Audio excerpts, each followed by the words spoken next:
जय हिंद। जैसा कि आपको पता होगा, हम आप लोग के लिए प्रारंभ बैच लेकर के आते हैं हर एक मंगलवार, गुरुवार, शनिवार रात 8 बजे।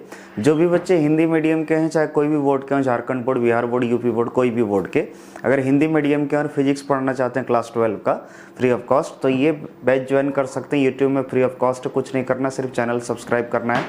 इसमें हम लोग धारा विद्युत की पढ़ रहे हैं। धारा विद्युत की का लेक्चर 4 होने वाला आज। क्लियर है? तो चलिए स्टार्ट करते हैं।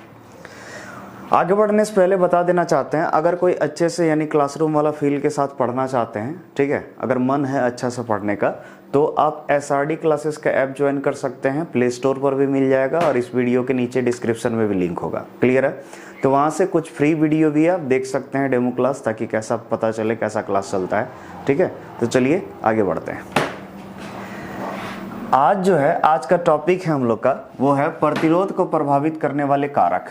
यानी कौन कौन सा कारक है, यानी कौन कौन सा ऐसा फैक्टर है जो प्रतिरोध को प्रभावित कर सकता है। याद करो, हम बता दिए थे पिछले दिन प्रतिरोध, तो हम बताए थे किसी भी चालक में प्रवाहित होने वाला वह गुण, किसी चालक का वह गुण जिसमें प्रवाहित होने वाली धारा का क्या करती है, विरोध करती है, उसे क्या कहते हैं, प्रतिरोध कहते हैं। याद होगा, हम आपको बताए थे हर एक चालक का एक गुण होता है जो उसमें प्रवाहित होने वाली धारा का क्या करता है, विरोध करता है, उसी को हम क्या कहते हैं, प्रतिरोध।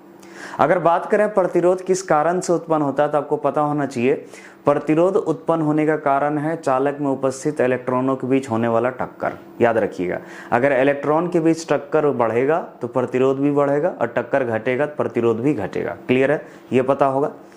तो सबसे पहले दिमाग में ये सेट कर लो कि प्रतिरोध तभी बढ़ेगा जब टक्कर का संख्या बढ़ेगा, और प्रतिरोध तभी घटेगा जब टक्कर का संख्या घटेगा।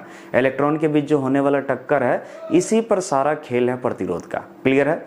अगर इलेक्ट्रॉनों के बीच टक्कर होगा ज़्यादा तो प्रतिरोध हो जाएगा ज़्यादा, और टक्कर हो जाएगा कम तो प्रतिरोध हो जाएगा कम। इतना बार बोले, उम्मीद करते हैं आपको समझ में आ गया होगा। तो चलिए अब जानते हैं हम लोग कि कौन कौन सा कारक है जिसके कारण चालक का प्रतिरोध क्या होता है, प्रभावित होता है। ठीक है, तो ध्यान से देखिए, हेडिंग क्या है, प्रतिरोध को प्रभावित करने वाले कारक। ठीक है, तो क्या बोल रहा है, ध्यान से देखिएगा, किसी चालक का प्रतिरोध निम्नलिखित कारकों पर निर्भर करती है। और वो कारक कौन कौन सा है, ध्यान से देखिएगा। पहला जो कारक है वो है चालक की लंबाई। याद रखिए, अगर चालक का लंबाई आप बदलिएगा, किसकी, चालक की लंबाई बदलिएगा, तो प्रतिरोध भी बदल जाएगा। क्लियर है? कैसे बदलेगा, आगे देखते हैं। दूसरा है चालक का अनुप्रस्थ काट क्षेत्रफल, चालक का अनुप्रस्थ काट क्षेत्रफल। और तीसरा है वो ताप। याद रखिएगा, 3 ऐसा फैक्टर है जिस पर चालक का प्रतिरोध निर्भर करता है। किस पर? तो याद रखिएगा, चालक की लंबाई पर, चालक का अनुप्रस्थ काट क्षेत्रफल पर, और ताप पर। ये 3 ऐसा कारक है जिस पर प्रतिरोध निर्भर करता है। क्लियर है? आपको समझ में आ गया होगा। अब चलो नेक्स्ट देखते हैं। तो अगर बात करें, सबसे पहला फैक्टर जिसका नाम क्या है, चालक की लंबाई। किसकी लंबाई? चालक की लंबाई। आखिर ये कैसे प्रभावित करता है प्रतिरोध को, उस पर देखते हैं। तो बात हो रहा है चालक की लंबाई। किसकी? चालक की। अब चलिए समझते हैं चालक की लंबाई पर ये कैसे निर्भर करता है। ध्यान से देखो, बहुत आसान है, कुछ भी दम नहीं है। ठीक है, आप इसको इस तरह समझिए, इमेजिन कीजिए कोई चालक, ये क्या है, चालक है आपका, और मान लो इसमें ये क्या है, मुक्त इलेक्ट्रॉन्स। कौन है? मुक्त इलेक्ट्रॉन्स। और इसको बैटरीज जोड़ देने के बाद इलेक्ट्रॉन मान लो इधर से इधर चल रहा है, तो इसके बीच क्या हो रहा है, टक्कर हो रहा है, और उस टक्कर के कारण क्या उत्पन्न हो रहा है, प्रतिरोध। क्लियर है? और मान लो इस चालक की लंबाई अभी जो है वो 1 मीटर है। कितना है? 1 मीटर। यानी यहां से यहां जब चल रहा है, 1 मीटर का दूरी तय कर रहा है, मान लो ये 5 बार टकरा रहा है। कितना बार? 5 बार। तो आप ही बताओ, अगर इसका लंबाई बढ़ा दें, चालक का लंबाई बढ़ा दें, तो सिंपल सा, अगर लंबाई बढ़ेगा तो अगर 1 मीटर में ही 5 बार टकरा रहा तो और लंबा दूरी तय करना है, डेफिनेट और भी टक्कर होगा। तो क्या समझे यहां से, जैसे जैसे चालक का लंबाई हम बढ़ाते जाएंगे, वैसे वैसे टक्कर का संख्या बढ़ता जाएगा, और टक्कर का संख्या बढ़ेगा, इसका मतलब सिंपल सा प्रतिरोध भी बढ़ेगा। क्लियर है? और लंबाई अगर घटाएंगे तो लंबाई घटेगा तो कम दूरी तय करना होगा इलेक्ट्रॉन को, तो टक्कर भी कम होगा, तो इसीलिए प्रतिरोध भी क्या हो जाएगा, कम। क्लियर है? या फिर समझ में आया तो अच्छा, नहीं तो एक छोटा सा एग्जांपल लेते हैं, उससे जरूर समझ में आ जाएगा। इमेजिन करो एक गली है। क्या है? गली है, थोड़ा भीड़ भाड़ वाला गली है, और उस गली में आप जब चल रहे हैं, इमेजिन करो बहुत ज़्यादा भीड़ है, मान लो आप 1 किलोमीटर का दूरी तय कर रहे हैं, तो आप 5 बार टकरा रहे हैं। कितना बार? 5 बार। हम सिर्फ 5 एग्जाम्पल के लिए ले रहे हैं, ज़्यादा भी हो सकता है, कम भी हो सकता है, लेकिन समझिए 1 किलोमीटर जब चलिएगा तो मान लो 5 बार टकराते हो, तो बोलो अगर उसी गली में अगर 2 किलोमीटर का दूरी तय करना पड़ेगा तो डेफिनेटली टक्कर का संख्या क्या होगा, बढ़ जाएगा। यानी क्या समझे कि अगर ज्यादा दूरी तय करेंगे तो टक्कर भी बढ़ेगा। उसी तरह सेम टू सेम इलेक्ट्रॉन के साथ होता है, अगर चालक का लंबाई हम बढ़ा देते हैं तो इसके बीच होने वाला टक्कर का संख्या भी बढ़ जाता है, इसीलिए प्रतिरोध भी बढ़ जाता है। और चालक का लंबाई घटने से टक्कर का संख्या भी घटता है, इसीलिए प्रतिरोध भी क्या हो जाता है, घट जाता है। क्लियर है। तो अगर कोई पूछ दे कि चालक का लंबाई बढ़ाने पर प्रतिरोध पर क्या प्रभाव पड़ता है, तो सिंपल सा आपका जवाब होना चाहिए चालक का लंबाई अगर हम बढ़ाएंगे तो प्रतिरोध बढ़ेगा और चालक का लंबाई घटाएंगे तो प्रतिरोध घटेगा। क्लियर है, सिंपल सा है। तो देखिए किसी चालक की लंबाई बढ़ाने पर उसका प्रतिरोध भी बढ़ती है। देखिए साफ साफ बोल रहा है, किसी चालक की लंबाई बढ़ाने पर उसका प्रतिरोध भी बढ़ती है, जबकि लंबाई घटाने पर उसका प्रतिरोध क्या होती है, घटती है। यानी चालक का प्रतिरोध उसके लंबाई के क्या होती है, समानुपाती होती। क्या होती है वो, समानुपाती। याद रखिएगा किसी भी चालक का प्रतिरोध जो है R वो समानुपाती हो किसके, L के। L मतलब उसके लंबाई के। याद रहेगा, याद रखिए किसी चालक का जो प्रतिरोध है उसके लंबाई के समानुपाती होगी। यानी लंबाई बढ़ाएंगे तो प्रतिरोध बढ़ेगा, लंबाई घटाएंगे तो प्रतिरोध भी घटेगा। क्लियर है।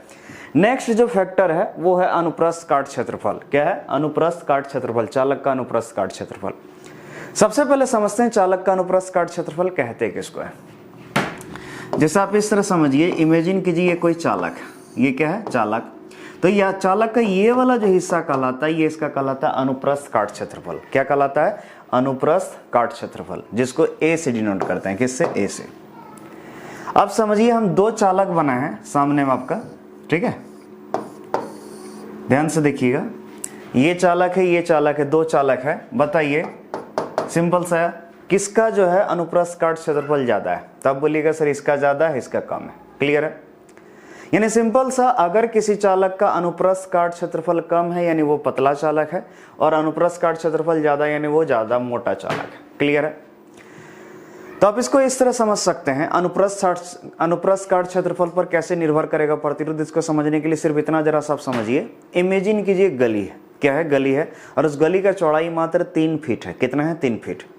और उसमें आप 100 मीटर दूरी तय कर रहे हैं। 100 मीटर कितना चौड़ा है, फिर समझना, 3 फीट चौड़ा गली है और आप 100 मीटर का दूरी तय कर रहे हैं, तो मान लो आप 5 बार टकरा रहे हैं। कितना बार, 5 बार।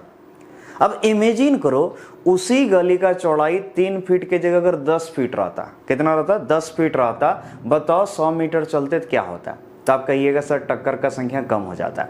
यानी 5 बार तो नहीं सर, लेकिन उससे कम टकराते, या हो सकता नहीं भी टकराते। क्लियर है।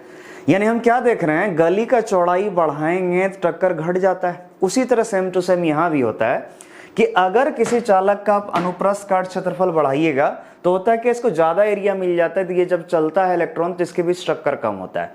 और अनुप्रस्थ काट क्षेत्रफल घटाने से क्या होता है, टक्कर बढ़ जाता है, क्योंकि सकरा जगह हो जाता है, टक्कर बढ़ जाता है, और टक्कर बढ़ जाता है तो प्रतिरोध भी बढ़ जाता है।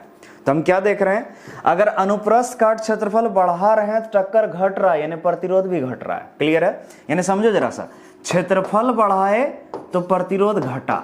देखो ध्यान से क्या संबंध है, क्षेत्रफल अगर बढ़ा रहे हैं तो टक्कर घट रहा है यानी प्रतिरोध घट रहा है, और क्षेत्रफल अगर हम घटा रहे हैं, ये ऊपर मतलब बढ़ रहा है, नीचे मतलब घट रहा है, क्षेत्रफल घटा रहे हैं तो प्रतिरोध क्या हो रहा है, बढ़ रहा है। यानी कैसा संबंध है, उल्टा संबंध है। कैसा, उल्टा। और जब भी उल्टा संबंध होता है तो हम बोल सकते हैं कि यहाँ पर जो प्रतिरोध है वो व्युत्क्रमानुपाती होगी किसके, चालक के अनुप्रस्थ काट क्षेत्रफल के। यानी अगर क्षेत्रफल बढ़ाओगे तो प्रतिरोध घटेगा, और क्षेत्रफल घटाओगे तो प्रतिरोध बढ़ेगा। क्लियर है। तो इसको जरा पढ़ के देखते हैं क्या बोल रहा है, ध्यान से देखिए। बोल रहा है किसी चालक का अनुप्रस्थ काट क्षेत्रफल बढ़ाने पर उसका प्रतिरोध घटती है, जबकि अनुप्रस्थ काट क्षेत्रफल घटाने पर उसका प्रतिरोध बढ़ती है। यानी चालक का प्रतिरोध उसके अनुप्रस्थ काट क्षेत्रफल के क्या होती है, व्युत्क्रमानुपाती होती है। क्लियर है, ये समझ में आ गया। यानी R व्युत्क्रमानुपाती क्या होगा, A होगा। क्लियर है। अब नेक्स्ट अगर आगे बढ़े तो तीसरा जो फैक्टर है वो है ताप। क्या है, ताप। आखिर ये ताप पर कैसे निर्भर करता है वो समझते हैं। एक सिंपल सा चीज है, आप इसको इस तरह समझते हैं, ताप यानी टेम्परेचर। जैसे याद करो ठंडी का दिन, कौन दिन, ठंडी का दिन। अब सोचो जरा सा, ठंडी का दिन मतलब एकदम टेम्परेचर एकदम कम है और आप रजाई के अंदर घुसे, तो बोलिए हिलते डुलते हैं, नहीं, एकदम बिल्कुल घुसते होंगे सीधा, एकदम बिल्कुल एकदम सीधा जैसे हो, बिल्कुल एकदम सिकुड़ के सो जाते होंगे, और हिलना डोलना नहीं। क्यों, ठंडी है। लेकिन यही गर्मी का दिन इमेजिन करो, जैसे अभी गर्मी चल रहा है अभी का समय में, आप देखिएगा सोए भी हैं, फैन चल भी रहा, लेकिन फिर भी गर्मी लगता है। कभी इधर पलटोगे, कभी उधर पलटोगे, कभी ऐसे घूमने लगोगे, ठीक है, तो कभी क्या गमछा पहन ऐसे जो है ऐसे घुमाने लगोगे, कभी पसीना पोंछोगे, कोई तुमसे चिपकेगा तो उसको दूर धकेल दोगे। बोले ऐसा होता है कि नहीं? ऐसा क्यों होता है? टेम्परेचर जब बढ़ता है तो टेम्परेचर बढ़ने सिंपल सा क्या होता है, मोबिलिटी भी किसी चीज का बढ़ जाता है, यानी ज्यादा वो मोशन इधर उधर करने लगेगा एनर्जी बढ़ने के कारण। तो सेम टू सेम इलेक्ट्रॉन में ही होता है। जब किसी चालक का ताप बढ़ा देते हैं, इमेजिन करो ये चालक है, इसका ताप बढ़ा दिए तो इसमें उपस्थित जो इलेक्ट्रॉन है उसका मोबिलिटी बढ़ गया, यानी वो इधर उधर ज्यादा करने लगा। और ज्यादा इधर उधर करने लगा यानी सीधा नहीं चल के थोड़ा इधर उधर करने लगा। डेफिनेट है सीधा चल रहा है तो भी 5 बार टकरा रहा है, जो इधर उधर करते जाएगा तो वो ज्यादा टक्कर करेगा। क्लियर है?